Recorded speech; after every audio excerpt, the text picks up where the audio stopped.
اما بعد فاعوذ باللہ من الشیطان الرجیم بسم اللہ الرحمن الرحیم حامیم والکتاب المبین انا جعلناہ قرآنا عربیا لعلکم تعقلون وقال تبارک وتعالی کما ورد فی سورۃ یوسف علیہ الصلاۃ والسلام الف لام را تلک آیات الکتاب المبین انا انزلناہ قرآنا عربیا لعلکم تعقلون وقال عز وجل كما ورد في سورة الزمر قرآنا عربيا غير ذي عوج وقال جل وعلا كما ورد في أول سورة الكهف الحمد لله الذي أنزل على عبده الكتاب ولم يجعل له عوجا صدق الله العظيم رب اشرح لي صدري ويسر لي أمري واحلل عقدة من لساني يفقهوا قولي۔ تعارف قرآن کے ضمن میں جو مباحث پہلی نشست میں مکمل ہو چکے ہیں اس میں ایک کمی رہ گئی تھی، اس کو پورا کر لیجئے۔ قرآن مجید کی 2 آیات کے بارے میں یہ روایت موجود ہے صحیح مسلم میں حضرت عبداللہ ابن مسعود رضی اللہ تعالی عنہ سے کہ سورہ بقرہ کی آخری 2 آیات حضور کو شب معراج میں عطا ہوئی ہیں، وہ زمین پر نازل نہیں ہوئیں بلکہ حضور نے آسمان پر پہنچ کر ان کو حاصل کیا ہے۔ یہ امت کے لیے شب معراج کے تحفے کے طور پر یہ 2 آیتیں آمن الرسول بما انزل الیہ من ربہ والمؤمنون کل آمن باللہ وملائکتہ وکتبہ ورسلہ لا نفرق بین احد من رسلہ وقالوا سمعنا واطعنا غفرانک ربنا والیک المصیر۔ پھر آخری آیت جس میں طویل ترین دعا ہے۔ یہ 2 آیات جو ہیں مستثنا کر لیجئے تو باقی جو ہے قرآن مجید وہ پھر پورا حجاز میں زمین پر نازل ہوا ہے محمد رسول اللہ صلی اللہ علیہ وسلم کے قلب مبارک پر۔ اب جو اگلی بحث ہے اس تعارف قرآن کے ضمن میں، قرآن کی زبان کون سی ہے؟ یہ سب جانتے عربی زبان ہے، لیکن کون سی عربی؟ عربی کوئی ایک نہیں ہے۔ جیسا کہ آپ کو معلوم ہے کہ ایک زبان ہوتی ہے تو اس کے ڈائلیکٹس ہوتے ہیں۔ پنجابی زبان کے نہ معلوم کتنے ڈائلیکٹس ہیں، بنگلہ زبان کے نہ معلوم کتنے ڈائلیکٹس ہیں، پشتوں کے کتنے ڈائلیکٹس ہیں۔ عربی زبان کے اس وقت پورے عالم عرب کے اعتبار سے تو دیکھیے تو ہر ملک کا جو ہے اپنا لہجہ ہے اور ان کے اپنے انداز ہیں۔ تو خود نزول قرآن کے وقت بھی پورے جزیرہ نمائے عرب میں کوئی ایک زبان نہیں تھی، زبان ایک تھی لیکن اس کے لہجے مختلف تھے، الفاظ مختلف تھے۔ تو یہ جان لیجئے کہ قرآن نازل ہوا ہے حجاز کے بادیہ نشینوں کی زبان میں۔ وہ اصل عربی زبان حجازی قوم سمجھتی تھی، شہری زبان نہیں، دیہاتی زبان۔ یعنی کہ شہروں میں دوسرے ملکوں کے لوگ آتے جاتے رہتے تھے، خاص طور پر مکہ مکرمہ جو ہے وہ تو چونکہ ایک بہت بڑا تجارتی مرکز تھا۔ لإلاف قریش إلافهم رحلة الشتاء والصيف فليعبدوا رب هذا البيت۔ ان کے قافلے جاتے تھے، آتے تھے، دوسرے تاجر بھی آتے تھے، تو ظاہر بات ہے کہ شہروں کے اندر تو پھر زبان جو ہے وہ مکسڈ ہو جاتی ہے، خالص نہیں رہتی۔ یہی وجہ ہے کہ قریش کے جو شریف گھرانے تھے، اونچے گھرانے تھے، وہ اپنے بچوں کو صحرا میں بھیج دیتے تھے کہ ان کی پرورش وہاں ہو، وہاں وہ خالص عربی زبان سیکھیں، ان کی زبان جو ہے پالیوٹڈ نہ ہو۔ تو بادیہ نشین حجاز کے، نجد کے نہیں، حجاز کے بادیہ نشین، ان کی زبان میں قرآن نازل ہوا ہے۔ یہ آیتیں اس سے پہلے بھی سامنے آ چکی ہیں سورہ زخرف کی، انا جعلناہ قرآنا عربیا لعلکم تعقلون۔ ہم نے اس اپنے کلام قدیم کو عربی زبان کا جامہ پہنایا ہے۔ انا انزلناہ قرآنا عربیا، یہ سورہ یوسف کی آیات، ہم نے اتارا ہے اسے قرآن عربی بنا کر، قرآنا عربیا لعلکم تعقلون۔ سورہ زمر میں قرآنا عربیا غیر ذی عوج، یہ عربی مبین میں ہے، صاف ستھری دھلی ہوئی عربی زبان جس میں کہیں کوئی ٹیڑھ نہیں ہے، کوئی ایک پیچ نہیں ہے۔ اور یہی پھر سورہ کہف میں جو ایک ترانہ حمد اللہ نے ہمیں سکھایا ہے کہ میرے اس انعام عظیم پر میرا شکر ادا کیا کرو، تو کن الفاظ میں الحمدللہ الذی انزل علی عبدہ الکتاب ولم یجعل لہ عوجا۔ تو یہ عربی مبین جو ہے اگرچہ اصلاً ہے بادیہ نشین حجاز کے، البتہ یہ کہ عرب کے دوسرے قبائل کے بھی ان کی زبانوں کے بعض الفاظ اس میں آئے ہیں۔ اس سے آگے بڑھ کر یہ کہ بعض معرب الفاظ بھی ہیں۔ ہندی زبان کا کوئی لفظ اس نے عربی کا جامہ پہن لیا، فارسی زبان کا کوئی لفظ اس نے عربی کا جامہ پہن، وہ بھی قرآن میں بعض ہیں، استثناءات ہیں یہ۔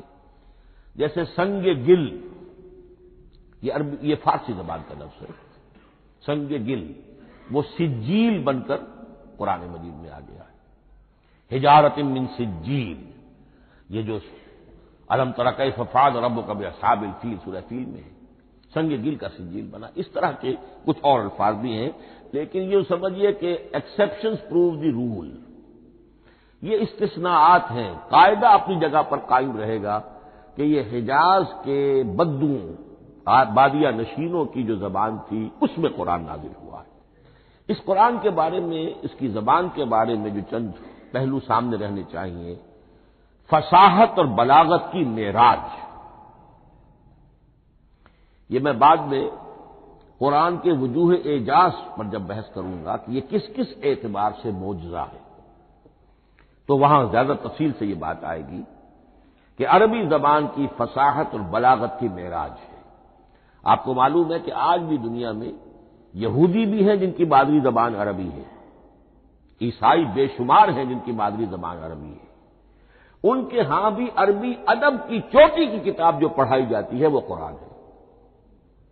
یہ انہیں ماننا پڑتا ہے کہ عربی ادب کی جو آخری کتاب ہے، چوٹی کی کتاب ہے، وہ یہی ہے۔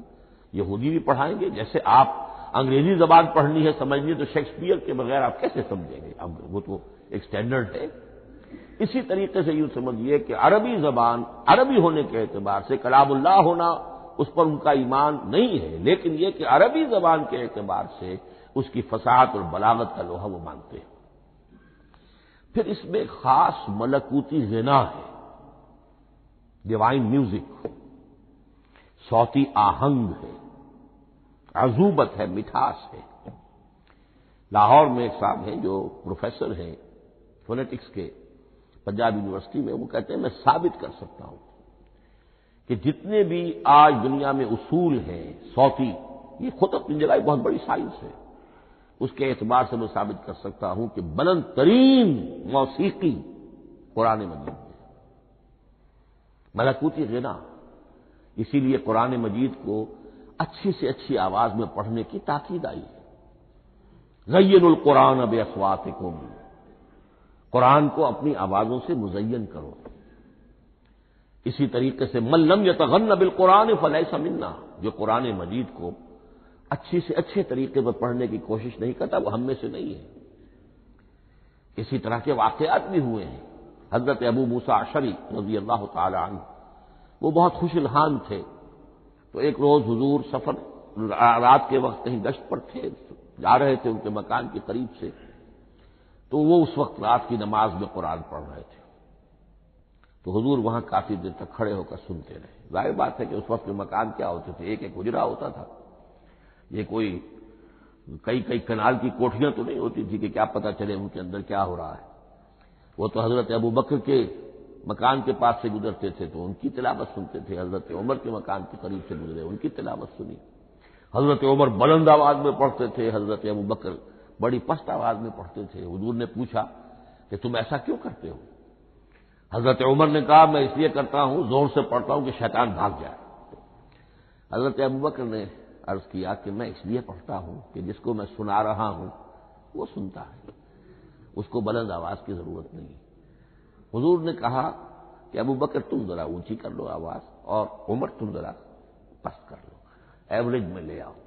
تو بہرحال یہ معاملہ حضور کا صحابہ کے ساتھ ہوتا تھا۔ تو ابو موسیٰ اشعری رضی اللہ تعالی عنہ کی جب قرات آپ نے سنی تو اگلے روز جب ملاقات ہوئی فجر میں، تو آپ نے تحسین فرمائی الفاظ میں، یا ابا موسیٰ انک قد اوتیت مزمارا من مزامیر آل داود، اے ابو موسیٰ تمہیں تو اللہ نے آل داؤد کے سازوں میں سے ایک ساز عطا کیا ہے، یعنی حضرت داؤد کے گلے میں جو ساز تھا، خوش الحانی تھی، ان کی آواز نہایت خوبصورت تھی۔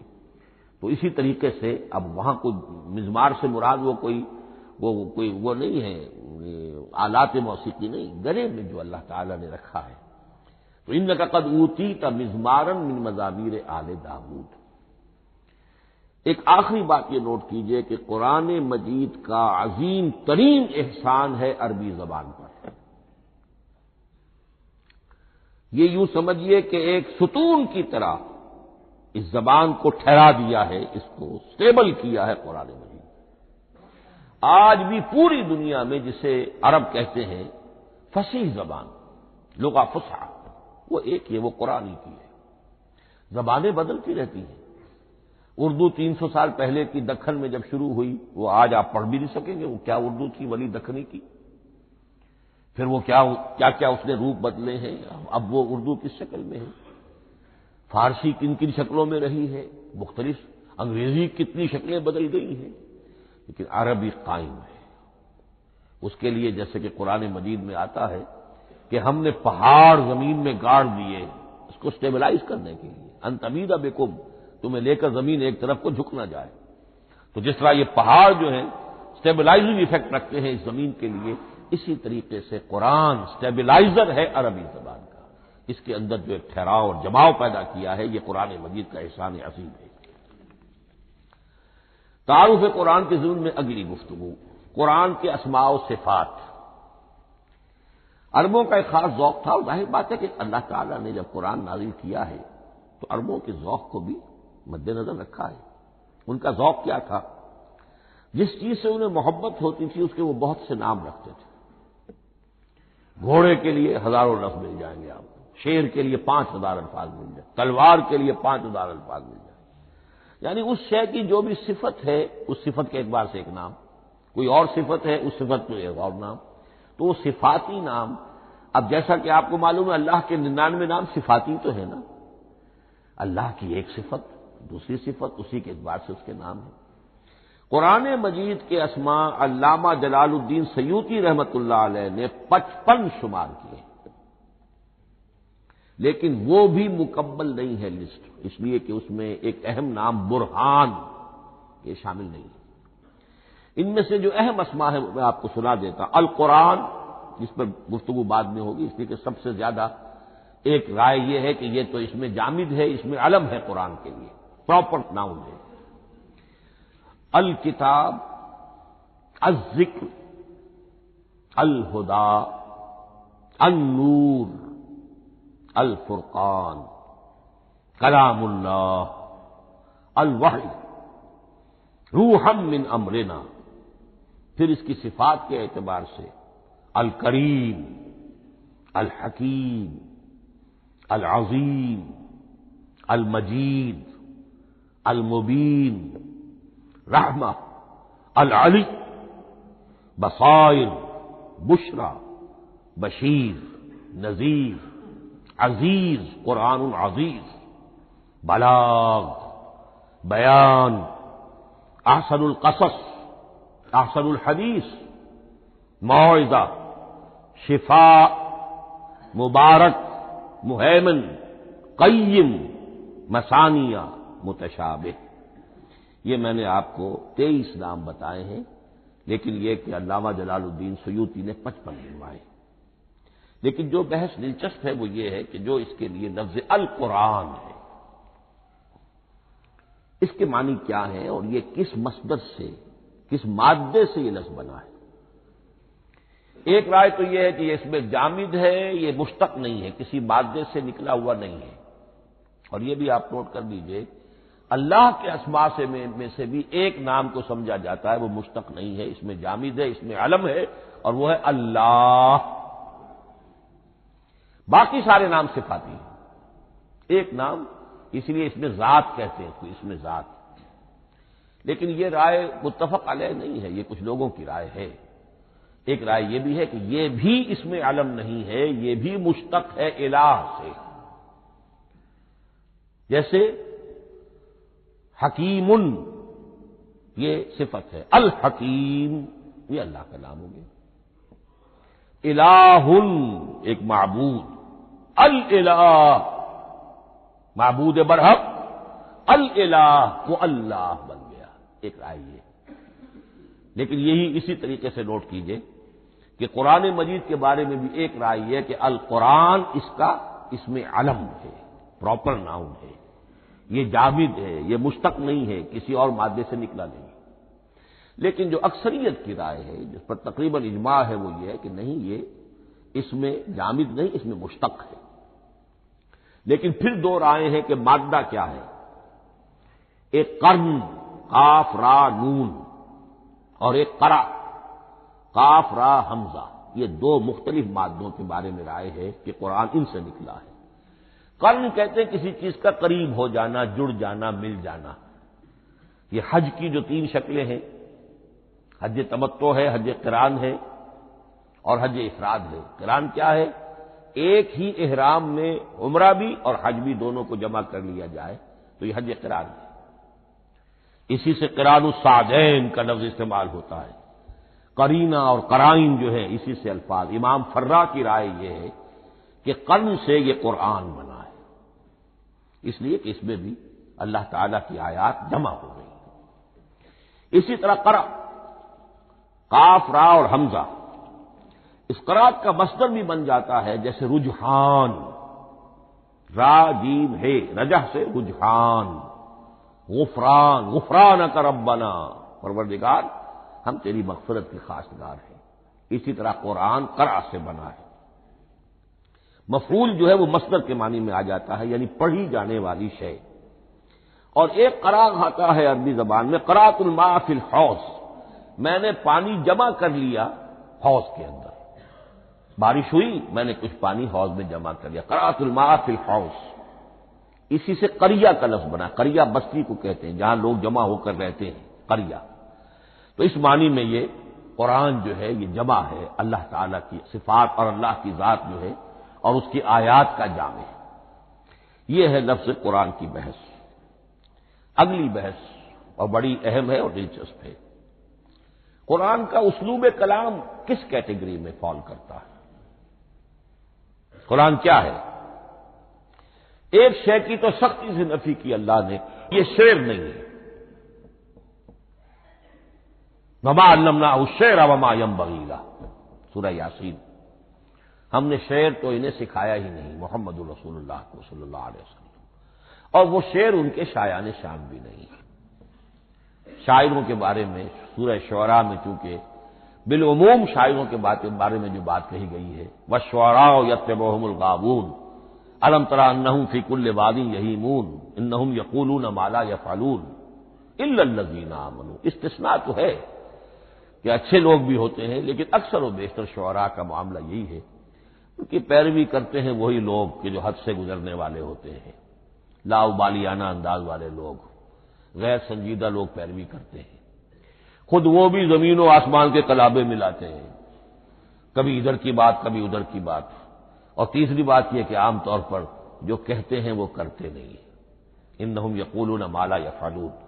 تو یہ شعر کی تو نفی کی گئی ہے قرآن مجید، جیسا کہ میں نے آپ کو سنایا تھا سورہ حاقہ کی آیات، انہ لقول رسول کریم وما هو بقول شاعر، یہ شاعر کا کلام نہیں۔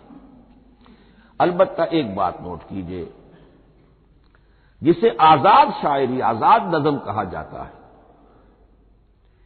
وہ میرا گمان یہ ہے، میں نے چونکہ ان چیزوں کا کوئی تحقیقی مطالعہ نہیں کیا ہے، کہ شاید وہ ہے ہی قرآن سے ماخوذ آزاد شاعری۔ اس میں وزن نہیں ہوتا، ردم ہوتا ہے۔ آزاد شاعری کے اندر ایک ردم ہوتا ہے، وزن نہیں ہے، ایک مصرع اتنا سا، ایک بڑا لمبا چوڑا، لیکن ردم رہے گا۔ یہ جو آزاد شاعری، بلینک ورس جس کو آپ کہتے ہیں، میرا گمان یہ ہے کہ شاید دنیا میں اس کا رواج قرآن کے بعد ہی ہوا ہو، اور قرآن مجید ہی کی نقالی میں یہ صنف جو ہے ادب کی وہ ایجاد کی گئی ہو۔ واللہ عالم، میں یہ بات دعوے سے نہیں کہہ سکتا، گمان ہے میرا۔ البتہ یہ کہ اب اس سے آگے چلیے، شعر نہیں ہے، نثر ہے، لیکن نثر کے اعتبار سے بھی کون سی کیٹیگری میں آئے گی؟ کیا یہ کتاب عام معنی میں جسے ہم کتاب کہتے ہیں وہ کتاب ہے؟ ایک تو وہ بات تھی نا جو اقبال کے حوالے سے میں نے آپ سے کہی، کتابیں نیز چیزیں دیگرت، اس وقت وہ بات نہیں میں کہہ رہا۔ عام کتابوں سے اس کا فرق کیا ہے؟ ایک کتاب ہوتی ہے، اس میں ہر چیپٹر میں ایک بحث مکمل ہو جاتی ہے، اگلے چیپٹر میں پھر لوٹا کر آپ پہلے چیپٹر کی کوئی بات نہیں کریں گے، پھر وہ بات آگے چلے گی، ابواب ہوں گے، ابواب میں مضمون کے مطابق مضمون آگے بڑھتا چلا جائے گا۔ کتاب کا یہ لازمی وصف ہے۔ قرآن مجید عثمانی میں کتاب نہیں ہے، اس میں قصہ آدم و ابلیس 7 جگہ آ رہا ہے،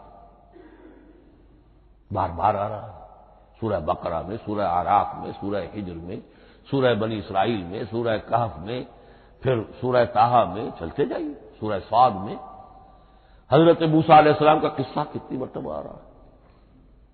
تو قرآن مجید اس کتاب کی کیٹیگری، اس کی ڈیفینیشن پر پورا نہیں اترتا۔ دنیا میں جو کتاب کا معیار ہے، عام اس کا جو اسلوب ہے، اس کی جو ڈیفینیشن ہے، ایک شکل ہوتی ہے مجموعہ مقالات، وہ بھی نہیں ہے، اس میں ہر مقالہ اپنی جگہ پر ایک مکمل شے ہوتی ہے، لیکن یہ کہ وہ دوسرے مقالات سے تو مختلف ہوگی، یہ مجموعہ مقالات بھی نہیں۔ اس کا اسلوب جو ہے وہ خطبے کا ہے، اوریشن، اور یہ کہا جا سکتا ہے it's a collection of divine orations, یہ اللہ تعالی کے خطبات کا مجموعہ ہے۔ مختلف اوقات میں خطبے نازل ہوتے تھے حضور پر صلی اللہ علیہ وسلم، اور یہ بھی جان لیجئے کہ عرب میں ادب کی 2 ہی صنفیں تھیں جو معروف تھیں، یا شعر یا خطبہ، یا خطیب ہوتے تھے بڑے شعلہ بیان خطیب، اور یا شاعر ہوتے تھے۔ تو یہ جب شعر کے اسلوب پر نہیں تھا تو خطابت کا اسلوب ہے جو اللہ نے اختیار فرمایا، اور ہر موقع پر، ہر مرحلے پر جو خطبہ اس وقت کے حالات کی مناسبت سے نازل ہوا وہ ایک صورت ہے۔ تو یہ ہے کلیکشن آف ڈیوائن اوریشنز، یہ اللہ تعالی کے مجموعہ خطبات الہیہ اسے کہا جا سکتا ہے، لیکن اس سے جو چند نتیجے نکلتے ہیں وہ نوٹ کرنے ضروری ہے۔ خطبے میں مخاطب اور مخاطب کے مابین ایک ریپور ضروری ہے۔ اگر کوئی مصنف بیٹھا کتاب لکھ رہا ہے، اس کے سامنے کوئی سامع نہیں ہوتے، وہ تو اپنی مگن میں جو بھی خیال ہے اپنے دل میں وہ لکھ رہا ہے۔ خطبے میں سامنے ہوتے، اگر ان کے درمیان رپورٹ نہ رہے، ہم آہنگی نہ رہے، تو پھر وہ خطبہ غیر مؤثر ہو جائے گا، لوگ جو ہے ان کو اونگ آنے لگے گی، وہ متوجہ ہی نہیں رہیں گے۔ تو ایک رپورٹ مخاطب اور مخاطب ان کے درمیان۔ دوسرے یہ کہ خطبہ کا ایک وصف لازمی یہ ہوتا ہے کہ ایک واقعاتی پس منظر ہوتا ہے پیچھے موجود۔ اب کوئی شخص ہے سیاسی تقریر کر رہا ہے، ایک خاص پس منظر موجود ہے، اس میں وہ ان چیزوں کی طرف حوالے دیتا چلا جائے گا، صرف وہ تفصیلات بیان نہیں کرے گا، اس لیے کہ وہ لوگوں کو معلوم ہے آج کے دور کا ایک واقعہ ہے، لوگوں کے علم میں ہے، لیکن کتاب میں آپ لکھیں گے تو پھر وہ پورا واقعہ بھی بیان کرنا پڑے گا آپ کو کہ یہ کب ہوا، کیسے ہوا، جس کا میں حوالہ دے رہا ہوں۔ لیکن خطبے کے اندر بس پس منظر جو ہے وہ موجود ہے، اور اس کے حوالے سے صرف جو اشارات اس کی طرف ہو جائیں گے۔ نمبر 3 یہ ہے کہ خطبے میں تحویل خطاب بہت ہوتا ہے۔ تحویل خطاب سے کیا مراد ہے؟ ابھی خطیب آپ سے بات کر رہا ہے، آپ سے مخاطب ہے، اور کسی وقت وہ فلاں کو جو یہاں موجود بھی نہیں ہے وہ نواز شریف صاحب کو خطاب کرنا شروع کر دے گا۔ بھائی نواز شریف تو یہاں نہیں ہے، لیکن خطاب انداز وہ تو تقریر مقرر ہے، سیاسی تقریر کر رہا ہے، نواز شریف کو چیلنج کر رہا ہے، نواز شریف یہ کر دو گے تو ہم یہ کر دیں گے، اور نواز شریف یہ تم غلط کر رہے ہو، یا بے نظیر تمہارا یہ معاملہ۔ ہاں بے نظیر تو وہاں موجود نہیں، صدر ایوب صاحب کو جو بھی گالیاں دی جاتی تھی تقریروں کے اندر وہ خود تو وہاں موجود نہیں ہوتے تھے۔ تو اس میں تحویل خطاب نوٹ کرنا پڑتا ہے، ابھی کس سے بات ہو رہی تھی، ابھی کس سے بات ہو رہی تھی۔ قرآن مجید میں آپ دیکھیں گے ایک آیت میں حضور سے خطاب ہے، اگلی آیت میں کفار سے خطاب ہے، اس سے اگلی آیت میں اہل ایمان سے خطاب ہے۔ تو تحویل خطاب جو ہوتا ہے اس کے حوالے سے نوٹ کرنا پڑتا ہے کہ اس وقت اس آیت کا جو رخ ہے کدھر ہے، اس میں کس کو خطاب کیا جا رہا ہے۔ چوتھی بات یہ ہے کہ خطبے میں صرف عقل سے اپیل نہیں کی جاتی، جذبات سے بھی اپیل ہوتی ہے۔ اسی لیے خطابی انداز کہلاتا ہے، خطابی انداز میں لوگوں کے جذبات سے بھی اپیل کی جاتی ہے۔ جبکہ آپ ایک مقالہ لکھ رہے ہوں اس میں جذبات کی بات نہیں آئے گی، ٹھنڈی ٹھنڈی عقلی باتیں، منطقی باتیں، دلیل صغرا کبرا جوڑیے، نتیجہ نکالیے، وہ لوگوں کے سامنے رکھیے، تصنیف ہے۔ لیکن خطبے کے اندر صرف عقل نہیں، جذبات سے بھی اپیل ہوتی ہے۔ اب یہ سارے اوصاف میں جو بیان کر رہا ہوں یہ سب قرآن مجید میں بتمام و کمال بدرجہ اتم موجود ہیں۔ اور آخری بات یہ کہ خطبے میں، اور یہ کہ یہ چیز مشترک ہے غزل میں بھی اور قصیدے میں بھی اور خطبے میں بھی، اس کا اول و آخر بہت جامع اور مؤثر ہونا چاہیے۔ اسی لیے مطلع مقطع یہ خاص طور پر ہوتے ہیں نا، مقطع میں آپ پڑھی ہے سکون دسترانہ باد، جس غزل کا مطلع جاندار ہے اس کو آدمی پڑھے گا، اور اگر وہ مطلع پھسپھسا ہے وہ باقی نظم پڑھے گا ہی نہیں، چاہے آگے اس کے اندر بڑا عمدہ شعر بھی ہو وہ نہیں پڑھے گا، مطلع ہی جو ہے بے جان ہے، پھسپھسا ہے۔ پھر مقطع آخری جو شعر ہو، تو قصیدے میں بھی یہ ہے اور خطبے میں بھی یہ ہے۔ یہی وجہ ہے کہ قرآن مجید کی صورتوں میں اکثر و بیشتر شروع کی آیات اور آخری آیات انتہائی اہم ہوتی ہیں، بہت جامع ہوتی ہیں، جن کو کہا جاتا ہے کہ یہ سور جو ہیں ان کی ابتدائی آیات، خواتین اور پہلی آیات۔ اب سورہ بقرہ کی آیات شروع کی، پھر آخری جو ابھی میں نے آپ کو سنائی، یہی آل عمران کا معاملہ ہے، کس شان کے ساتھ وہ اٹھ رہی ہے۔ یہی سورہ حج کا ہر جگہ پر آپ دیکھیں گے ابتدائی جو ہے خطیب اگر ایسی بات، ایسا انداز اختیار کرے کہ اپنے سامعین کی توجہ کو اپنی طرف مبذول کرا دے، اگر شروع کا انداز ایسا نہیں ہے تو وہ بات آگے بڑھے گی نہیں۔ آخری بات یہ کہ خطبے میں ہمیشہ یہ ہوگا کہ ایک مین سپیکر جو ہے اس کی ایک بات سامنے ہے کہ میں نے یہ بات اپنے سامعین کے ذہن میں بٹھانی ہے، لیکن دائیں بائیں کی باتیں کرے گا، کوئی قصہ بھی سنائے گا، کوئی شعر پڑھے گا، کوئی اور کوئی لطیفہ بھی سنائے گا۔ ہمارے ہاں کے جو بہترین خطیب جو ہوتے تھے وہ احراری حضرات جو ہے بہترین خطیب ہوتے تھے، اور آپ نے سنا مولانا عطا اللہ شاہ بخاری رحمۃ اللہ علیہ ان کی تقریریں 6 گھنٹے تک لوگ سنتے تھے، وہ کبھی رلا بھی رہے ہیں، کبھی ہنسا بھی رہے ہیں۔ عام آدمی تنقید بھی کرے گا کہ یہ کیا ادھر ادھر کی باتیں کر رہے ہیں، لیکن وہ پھر جب آخری تقریر ہوتی تھی تو جب تقریر ختم ہوتی تھی جو بات وہ ذہن میں بٹھانا چاہتے تھے، دل میں اتارنا چاہتے تھے، وہ بیٹھ چکی ہوتی تھی۔ باقی یہ کہ ادھر ادھر کی چیزیں جو ہیں وہ آکسیلری چیزیں ہیں وہ رہتی ہیں۔ یہ ہیں 6 اوصاف خطبات کے، اور قرآن مجید کے اندر بھی یہ اوصاف کم و بیش موجود ہیں۔ قرآن کا اسلوب خطبے کا ہے۔ اب اگلی بحث پر آئیے، قرآن مجید کی ترکیب اور تقسیم، سنتھیسس اور ڈویژنز۔ اب اس میں سمجھیے کہ کلام جو ہے اللہ کا کلام ہے، کلام مرکب ہوتا ہے کلمات سے، کلمات حروف سے بنتے ہیں۔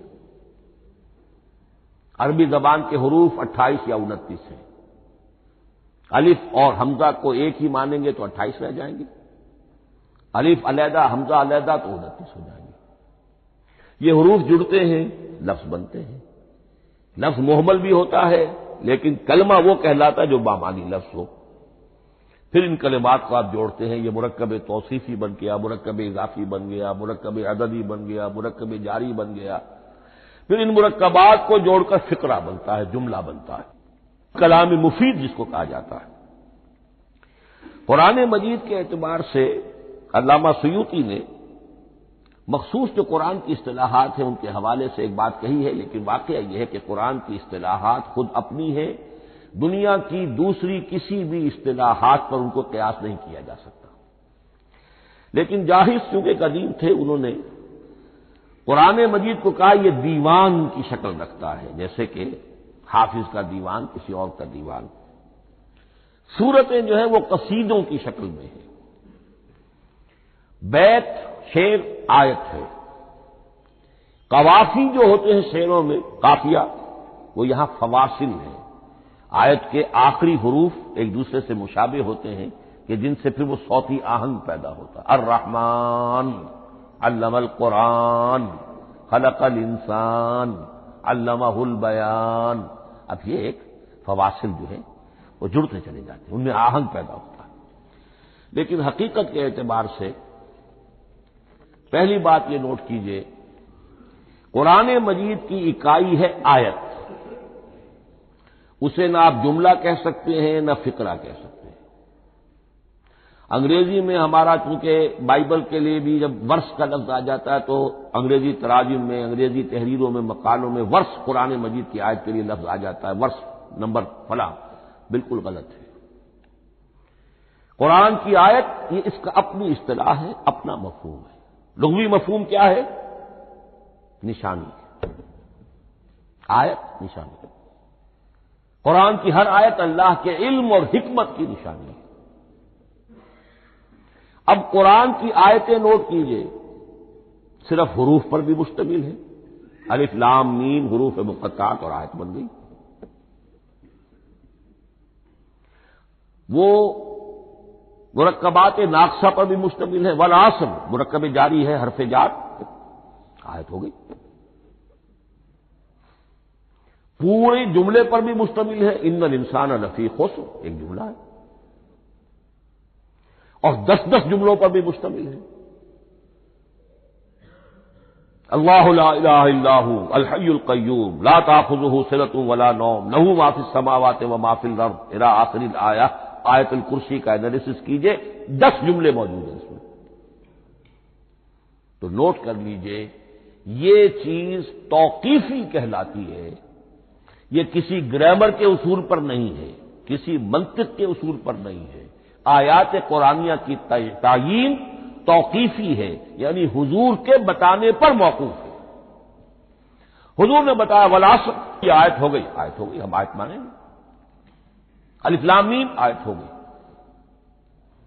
قاف حرف ایک ہے، یہ آیت نہیں ہے۔ نون ایک حرف ہے، آیت نہیں ہے۔ قاف والقرآن المجید ایک آیت بنی، نون والقلم وما یسطرون ایک آیت بنی۔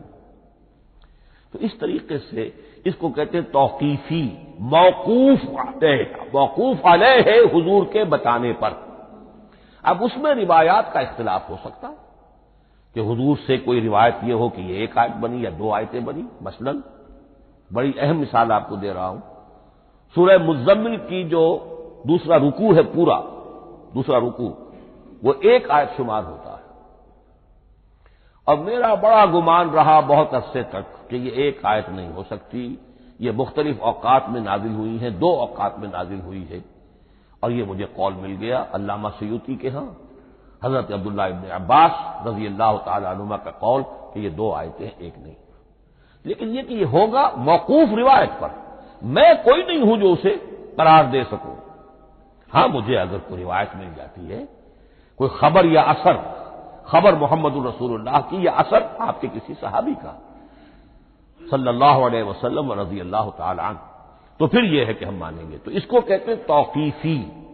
آیات اور سور کا معاملہ توقیفی ہے، بالکل یا کسی منطق، کسی گرامر، کسی اصول بیان، کسی پر مبنی نہیں ہے، یہ مبنی ہے حضور کے بتانے پر۔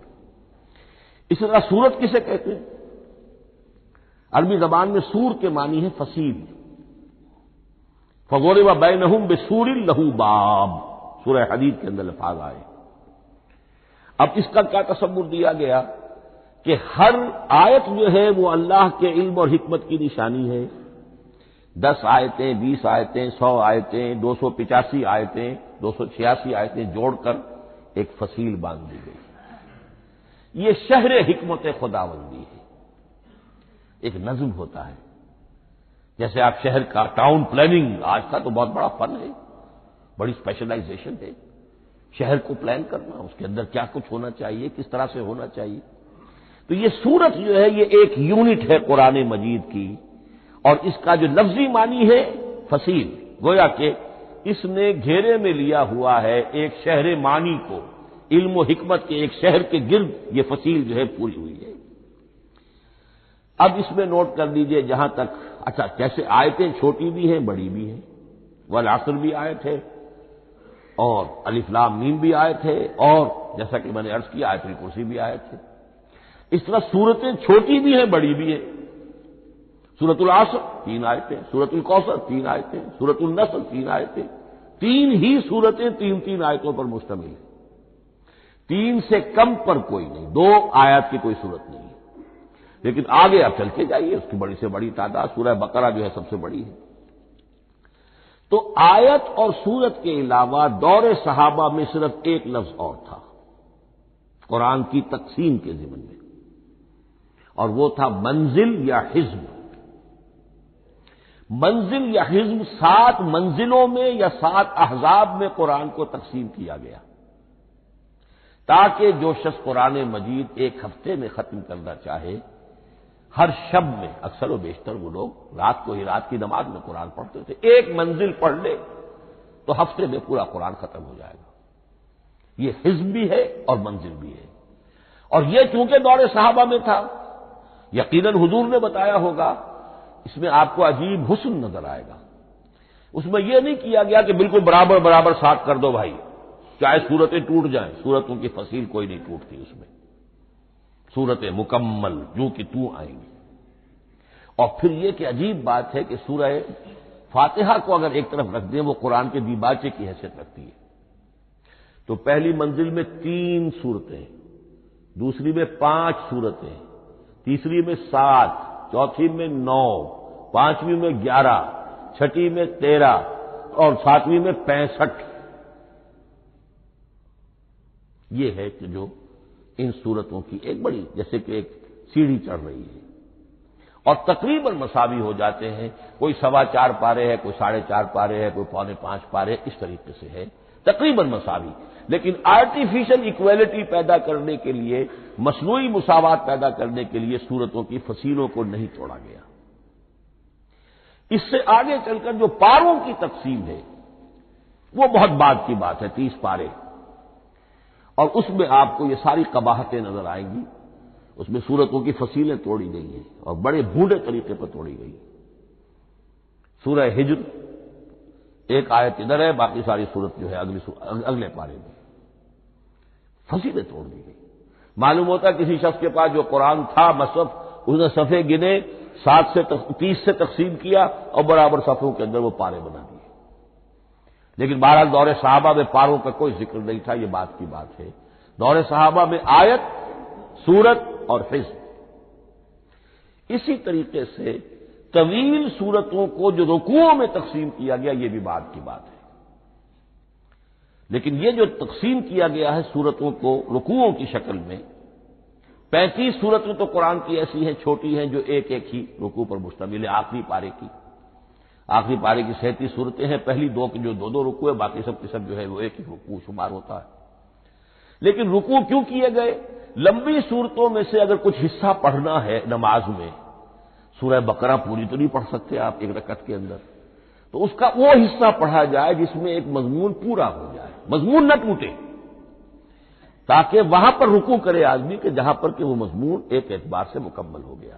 تو رکوع سے رکعت ہے، رکوع ہے، اس رکعت کے اندر ایک حصہ اتنا پڑھا جائے تاکہ مضمون جو ہے وہ خوبصورت رہے اور اس کا سلسلہ برقرار رہے۔ یہ تقسیم بھی اگرچہ بہت ہی ایک بدنام شخص ہے ہماری تاریخ کا، حجاج ابن یوسف، یہ اس کی ہوئی تقسیم ہے یا اس نے کرائی ہے، بہرحال اس کی طرف منسوب ہے، اور یہ بات ماننی پڑتی ہے کہ بڑے گہرے غور و فکر سے تقسیم کی گئی ہے، الل ٹپ نہیں ہے، بلکہ اس کے لیے واقعتاً غور کر کے جہاں وہ مضمون ختم ہوتا ہے، کہیں کہیں آپ اختلاف کر سکتے ہیں اور آپ کو حق حاصل ہے، اس لیے کہ یہ چیزیں توقیفی نہیں ہیں، یہ حضور کی بتائی ہوئی نہیں ہے، نہ رکوعوں کی تفصیل۔ اب سعودی عرب میں جو قرآن مجید چھپ رہے ہیں ان میں حزب ہو گئے ہیں، یعنی ہر پارے کو پارے برقرار رکھ کر 8 حزب بنا دیے انہوں نے، 4 حزب بنا دیے اور پھر نصف حزب کر کے 8 حصے کر دیے۔ تو یہ چیزیں جو ہمارے ہاں رکوع تو پاروں سے ادھر ادھر ہو جاتے ہیں، پارا بدل گیا رکوع وہی چل رہا ہے، اس لیے کہ رکوع میں مضمون کو پیش نظر رکھا گیا ہے، جبکہ پارے میں مضمون کو نہیں سامنے رکھا گیا۔ تو رکوع کا معاملہ جو ہے چاہے وہ حجاج ابن یوسف ہی نے کیا ہے، لیکن یہ کہ بہرحال وہ بہت صحیح ہے، اکثر و بیشتر کہیں کہیں آپ اس سے اختلاف کر سکتے ہیں۔ تو یہ تو اس کا ہم نے آپ کے سامنے رکھا سنتھیسس۔ اب اگلا موضوع ہے ترتیب و تدوین کیسے ہوئی۔ ان علینا جمعہ و قرآن، ہمارے ذمے ہے اس کو جمع بھی کرنا اور پڑھوانا بھی، اور پڑھوانے میں ترتیب آ جائے گی لازماً۔ لیکن یہ کہ ایک بات تو اس میں بالکل متفق علیہ ہے، جس میں کسی شک و شبے کی گنجائش نہیں۔ قرآن کی ترتیب نزولی اور تھی، ترتیب مصحف اور ہے۔ ترتیب مصحف میں سورہ فاتحہ کے بعد سورہ بقرہ ہے۔ سورہ بقرہ نازل ہوئی ہے مدنی دور میں جا کر، پھر سورہ آل عمران ہے وہ بھی مدنی ہے، سورہ نساء ہے وہ مدنی ہے، سورہ مائدہ ہے وہ مدنی، پھر آئی ہے سورہ انعام اور سورہ اعراف۔ یہ ہے کہ جو مکیات ہیں، یہ کہ بھی مکی دور کی بھی آخری زمانے کی ہے۔ ابتدائی جو مکی صورتیں وہ سب سے آخری حصے میں ہیں، 29واں پارہ اور 30واں پارہ۔ تو ترتیب نزولی اور تھی، ترتیب مصحف اور ہے، اس میں تو کسی شک و شبے کی گنجائش نہیں۔ لیکن ہمارے ہاں اہل تشیع نے اس چیز کو بہت اچھالا ہے۔ ان میں سے بعض گروہ ایسے ہیں جن کا کہنا یہ ہے کہ اصل قرآن جو ہے وہ ترتیب نزولی کے مطابق تھا، یہ ترتیب تو عثمان نے کر دی رضی اللہ تعالی عنہ۔ حضرت علی کے پاس اصل قرآن جو ترتیب نزولی کے مطابق تھا موجود تھا، اور اب بھی ان کے خیال میں جو ان کے امام غائب جو ہیں چھپے ہوئے ہیں غار میں، تو ان کے پاس وہ نسخہ اصل حضرت علی والا موجود ہے، اور جب وہ ظاہر ہوں گے تو اصل قرآن لے کر آئیں گے۔ یہ سارے شیعوں کا قول نہیں ہے، لیکن یہ کہ ان میں بہت سے لوگ ہیں کہ جو ان باتوں کو مانتے ہیں۔ جہاں تک اس بات کا تعلق ہے کہ حضرت علی نے ترتیب نزولی پر کوئی مصحف جمع کیا ہو، اس میں کوئی اشکال نہیں ہے، اس لیے کہ علمی طور پر یہ ایک بڑی عمدہ ایکسرسائز بنتی ہے۔ ایک زمانے میں میں بہت کوشش کرتا رہا ترتیب نزولی سے، اس لیے کہ ترتیب نزولی سے سیرت نبوی اخذ ہوتی ہے، پہلے کیا نازل ہوا، پھر کیا نازل ہوا، پھر کیا نازل ہوا۔ در حقیقت اگر آپ ترتیب نزولی سے قرآن مرتب کر دیں تو وہ سیرت النبی بن جائے گی۔ تو اس کو سمجھنے کے لیے ایک زمانے میں نے بڑی محنت کی ہے، لیکن ایک تو یہ کہ وہ یقین سے وہ باتیں ملتی نہیں ہیں، بعض روایات ہیں، لیکن یہ کہ پھر بھی آپ یقین سے نہیں کہہ سکتے۔ اکثر و بیشتر قرآن مجید میں لکھا بھی ہوتا ہے، ترتیب کے موٹی موٹی چیزیں معلوم ہیں نزولی ترتیب کی، لیکن یہ ہے کہ یقین کسی بات پر نہیں۔ تو پہلی بات یہ ہے کہ ہمارے نزدیک، اہل سنت کے نزدیک، اصل جو حجت ہے دین میں وہ ترتیب مصحف ہے۔ یہی ترتیب جو اس وقت مصحف عثمان کی ہے رضی اللہ تعالی عنہ، یہی ترتیب ہے لوح محفوظ کی، یہی ترتیب ہے ام الکتاب میں، یہی ترتیب ہے کتاب مکنون میں۔ اب اس کو سمجھیے کہ اس کی تدوین کن مراحل میں ہوئی۔ سب سے پہلے اس کے جو مراحل ہے 3، خود نبی اکرم صلی اللہ علیہ وسلم کے زمانہ مبارک میں جمع اور ترتیب یہ ہو گئی، لیکن کتابی شکل میں نہیں، ما بین الدفتین نہیں۔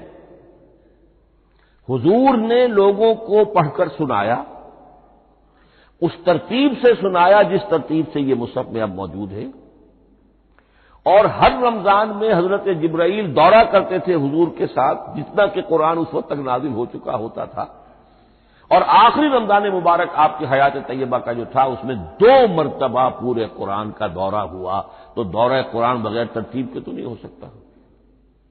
تو یہ ترتیب حضور کی ہوئی ہے، توقیفی ہے، اور حضور ہی نہیں اللہ کی ہوئی ہے۔ یہی ترتیب لوح محفوظ میں، کتاب مکنون میں اور ام الکتاب میں، اور یہ ترتیب حضور دے کر گئے ہیں صحابہ کرام کو۔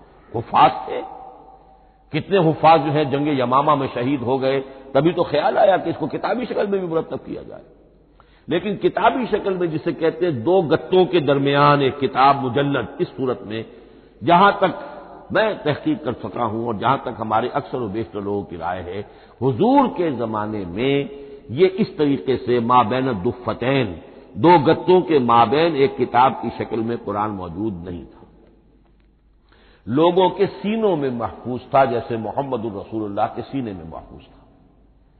ان علینا جمعہ، وہ جمع حضور کے سینے میں کیا اللہ نے.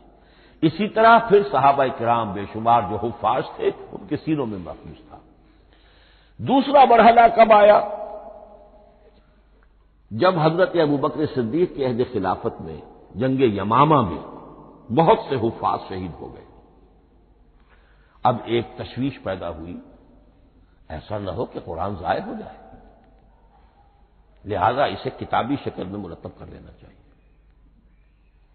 اس کے لیے پھر بہت سے صحابہ نے حضرت ابوبکر کو اپروچ کیا کہ جتنے قراء ہیں، جتنے کاتبین وحی ہیں، ان سب کو آپ جمع کیجئے اور جمع کر کے اس قرآن مجید کو ایک کتاب کی شکل میں جمع کر لیں. حضرت ابوبکر شروع میں بہت ریلیکٹنٹ رہے. ان کا ایک خاص مزاج تھا، اتباع رسول کا جذبہ انتہا درجہ. جو کام حضور نے نہیں کیا میں کیسے کروں؟ اگر تو یہ کام واقعی کرنے کا تھا تو حضور کرتے، میں کیسے کروں؟ لیکن یہ کہ جب صورتحال بہت لوگوں کی طرف سے دباؤ پڑا کہ نہیں یہ کر لینا چاہیے، ان کے سامنے بھی حکمت آ گئی، تو پھر انہوں نے اتفاق کرتے ہوئے جتنے بھی کاتبین وحی تھے ان سب کی ایک کمیٹی بنائی اور ان کو کہا کہ اب اس قرآن کو مرتب کر کے ایک کتابی شکل دے دی جائے. وہ کتابی شکل حضرت ابوبکر کے دور میں ہو گئی. تیسرا مرحلہ کیا ہے؟ یہ کتابی شکل میں جب قرآن مجید آ گیا اور شروع میں یہ اجازت تھی کہ ہر قبیلے، ہر علاقے کے لوگ اپنے لہجے میں پڑھ لیں. اب پنجابی ہمارا مسلمان جو ہے وہ چاقو کو کاچو کہے گا تو وہ لکھے ہوئے کو بھی چاقو کو کاچو پڑھ کے کہے جائے گا. تو مختلف لہجوں میں ہونے سے وہ ان کا جو ہے قرآن مجید بدل رہا تھا. کوئی کسی طرح پڑھ رہا ہے، کوئی کسی طرح پڑھ رہا ہے. اب اس کی تشویش ہوئی حضرت عثمان کے زمانے میں، جب دور بہت پھیل گیا، اسلام کا دائرہ، دارالاسلام کی وسعت بہت ہو گئی کہ اس طرح اگر یہ لوگ پڑھیں گے اور اپنے اپنے لہجے کی وجہ سے اب اس لہجے میں شکل بدل بھی جاتی ہے لفظ کی. کاچو کو کاف الف چے واؤ لکھنا شروع کر دیں گے پھر کہ کاچو سنا ہم نے، تو چاقو تو سنا ہی نہیں. تو ایک لفظ ہے چاقو لکھ رہا ہے اور ایک کاچو لکھ رہا ہے، تو چاقو اور کاچو میں فرق ہو گیا. لہذا اس وقت پھر جو کام کیا گیا وہ یہ کہ ایک ہی رسم تحریر، رسم کتابت، رسم الخط میں قرآن مجید کے نسخے تیار کیے گئے. اصل میں ایک بہت بڑا مغالطہ ہو جاتا ہے ہمارے جمعوں کے خطبوں میں. حضرت عثمان رضی اللہ تعالی عنہ کے نام نامی کے ساتھ وہ قوافی جو ہیں ان کی مناسبت سے جامع آیات القرآن عثمان ابن عفان رضی اللہ تعالی عنہ، غالب علی کل غالب علی ابن ابی طالب رضی اللہ تعالی. اب یہ جو جوڑتے ہیں قافیے، تو حضرت عثمان کے نام کے ساتھ یہ قافیہ جوڑ دیا. اس سے لوگوں کو مغالطہ بھی ہوا اور دشمنوں نے ایکسپلائٹ کیا کہ اس کا مطلب یہ ہے کہ قرآن تو جمع ہوا ہے حضرت عثمان کے زمانے میں، اور حضرت عثمان کے زمانے میں اور حضور کے زمانے میں کم و بیش 15 سال کا فصل تو ہو چکا. گویا کہ قرآن مرتب ہی ہوا ہے حضور کے انتقال کے 15 برس بعد. پھر حضرت عثمان کی شخصیت کو خاص طور پر جو سبائی فتنہ اٹھا تھا اس نے ایک ڈسپیوٹڈ پرسنالٹی بنا کے رکھ دیا ہے. نہیں معاذ اللہ، کوئی شک نہیں، لیکن یہ کہ ایک فتنہ اٹھا، فتنۃ الکبریٰ، اور حضرت عثمان رضی اللہ تعالیٰ عنہ کو انہوں نے بدنام کیا. لہذا اس کے نام سے اور بٹا لگ گیا، یہ مصحف عثمان ہے. یہ ہے اصل میں وہ حماقتیں کہ جو ہوئی ہیں ہم سے، یہ قافیے ملانے کی وجہ سے. حالانکہ حضرت عثمان کی شان جو ہے وہ در حقیقت جامع آیات القرآن نہیں ہے، جامع الامت علی رسم واحد، پوری امت کو ایک رسم الخط پر جمع کرنے والی شخصیت حضرت عثمان کی ہے. مثلا اب دیکھیے مالک یوم الدین کس طرح لکھیں گے؟ میم لام اور کاف. میم الف اور لام اور کاف لکھیں گے آپ، یہ غلط ہو جائے گا. میم پر کھڑا زبر ہوگا اور اس کو مالک پڑھیں گے. میم پر اگر کھڑا زبر نہیں ہے، پڑا زبر ہے تو ملک پڑھیں گے. اور قراتوں میں یہ دونوں موجود ہے، ملک یوم الدین بھی ہے اور مالک یوم الدین بھی ہے. اگر آپ نے میم الف لکھ دیا ایک قرات نکل گئی، اب وہ اس میں آ ہی نہیں سکتی، وہ تو مالک ہی پڑھا جائے گا. یہ زیر زبر بھی جو لگے ہیں قرآن مجید میں، یہ بھی حجاج ابن یوسف کے زمانے میں لگے، اس سے پہلے نہیں تھے.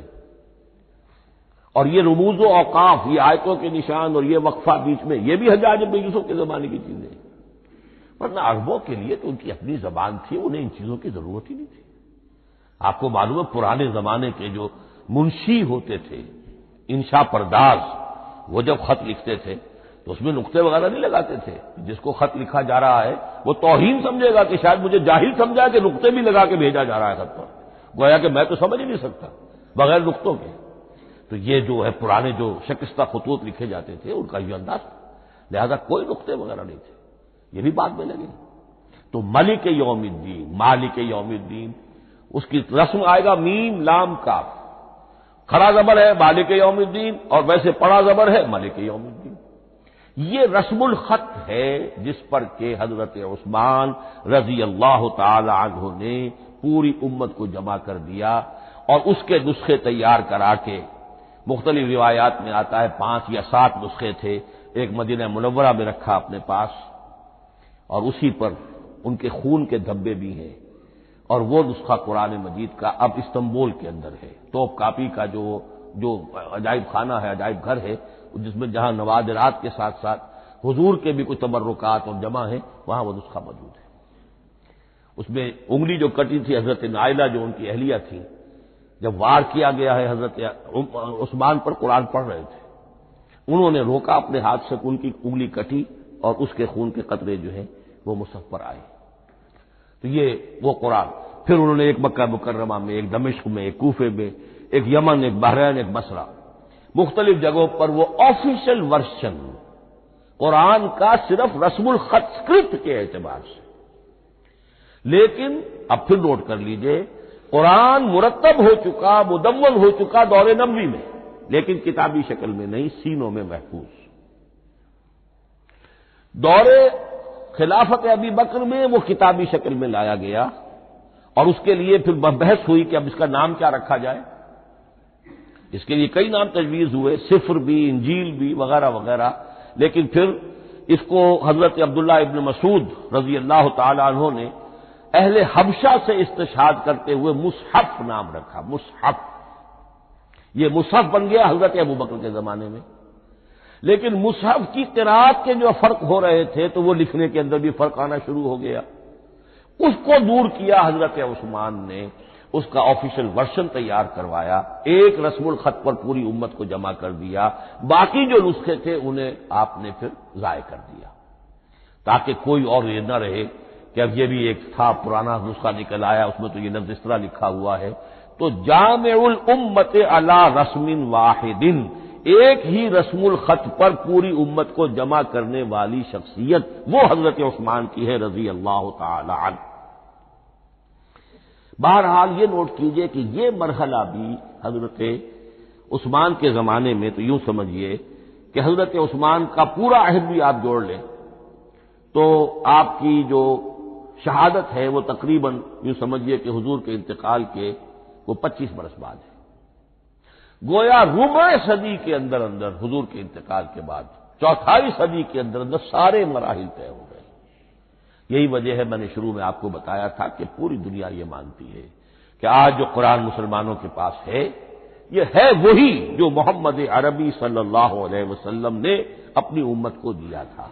یہ دوسری بات ہے کہ ہم سمجھتے ہیں کہ محمد عربی صلی اللہ علیہ وسلم کو یہ اللہ کے کلام کی صورت میں حضرت جبرائیل نے پہنچایا تھا، وہ اس کو نہیں مانتے، لیکن یہ حصہ اس کا ماننے پر مجبور ہے کہ وہ اصل قرآن اپنی اسی انٹیگریٹی کے ساتھ، اپنے پوری پیور، اس کا جو بھی ہے ٹیکسٹ پیور ہے اور اس کی انٹیگریٹی میں کوئی شک و شبہ کی گنجائش نہیں ہے کہ یہ وہی شے ہے جو محمد نے اپنی امت کو عطا فرمائی تھی صلی اللہ علیہ وسلم۔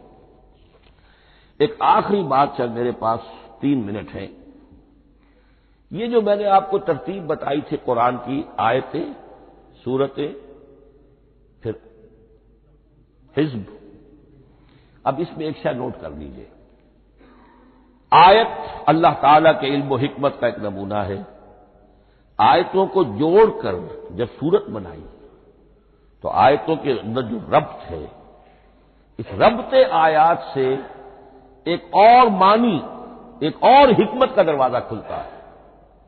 جیسے موتی ہے، ہر موتی بڑا خوبصورت ہے، لیکن جس ترتیب سے آپ نے پرویا، اس کو دھاگے میں ہار بنایا، اس ترتیب سے اس کا حسن دوبالا ہو جائے گا۔ ہر موتی کا اپنی جگہ پر ایک حسن ہے، لیکن اس ترتیب کی وجہ سے اس کے حسن کا ایک اور پہلو ظاہر ہوگا۔ اسی طرح قرآن مجید کی صورتوں میں ربط آیات بہت اہم ہے۔ ایک مرکزی مضمون ہوتا ہے ہر صورت کا، مرکزی مضمون عمود، اور اس کے گرد وہ ساری آیتیں اس طریقے سے گھوم رہی ہوتی ہیں، جڑی ہوئی ہوتی ہے، جیسے کہ ایک دھاگے کے اندر پروئے ہوئے موتی ہوتے ہیں کہ جس کی جو ہار کی شکل اختیار کرتے ہیں۔ دوسری بات یہ، اکثر اور بیشتر صورتیں قرآن مجید میں جوڑوں کی شکل میں ہیں۔ ایک مضمون کا ایک پہلو اس جوڑے کے ایک فرد میں، اور دوسرا پہلو اسی کا دوسرے فرد میں۔ جیسے معوذتین، دو صورتیں ہیں، مضمون ایک یہ تعوذ معوذتین، الزہراوین، سورہ بقرہ سورہ آل عمران کو کہا گیا الزہراوین، حضور نے فرمایا دو نہایت تابناک صورتیں، بڑی روشن صورتیں۔ جیسے آپ دیکھیں گے یا ایھا المدثر یا ایھا المزمل قم اللیل الا قلیلا یا ایھا المدثر قم فانذر، ایک ہی طرح کا اٹھان ہے، حضور سے خطاب ہو رہا ہے۔ سورۃ الضحیٰ، سورۃ الانشراح، یہ تمام جوڑوں کی شکل میں۔ اسی طرح سورہ طلاق، سورہ تحریم، یا ایھا النبی اذا طلقتم النساء فطلقوهن لعدتهن یا ایھا النبی لما تحرم ما احل اللہ لک تبتغی مرضات ازواجک۔ شوہر اور بیوی کے درمیان تعلق یا تو اتنا گہرا ہو جاتا ہے کہ ایک دوسرے کے لحاظ میں وہ حدود خدابندی ٹوٹنے لگے، بیوی کی وجہ سے آپ نے کسی حرام شے کو حلال کر لیا یا حلال کو حرام کر لیا، بیوی کو ناپسند ہے وہ شے، تو حضور سے ذرا سا یہ ہو گیا تھا معاملہ۔ اپنی ازواج مطہرات حضرت عائشہ اور حضرت حفصہ رضی اللہ تعالی عنہما، ان دونوں کی رضا جوئی کے لیے وہ خاص قسم کا شہد ہے، قسم کھا لی آپ نے کہ میں اسے استعمال نہیں کروں گا۔ لما تحرم ما احل اللہ لک، اے نبی آپ کیوں حرام کرتے ہیں اپنے اوپر وہ شے جو اللہ نے آپ کے لیے حلال کی ہے؟ تبتغی مرضات ازواجک، اپنی بیویوں کی رضا جوئی میں۔ یہ ایک انتہا ہوئی۔ دوسری انتہا کیا ہے؟ میاں اور بیوی میں اتنا بودھ ہو جائے کہ طلاق تک نوبت آ جائے۔ تو سورۃ التحریم ایک انتہا کو بیان کر رہی ہے، سورہ طلاق اگلی اس کے ساتھ جڑی ہوئی وہ دوسری انتہا کو بیان کر رہی ہے۔ سورہ صف حضور کے مقصد بعثت کو بیان کر رہی ہے، سورہ جمعہ آپ کے طریقہ کار کو بیان کر رہی ہے۔ اس طرح قرآن مجید کی اکثر و بیشتر صورتیں جو ہیں وہ جوڑوں کی شکل میں ہیں۔ بارک اللہ لی و لکم فی القرآن العظیم ونفعنی وإیاکم بالآیات والذکر الحکیم۔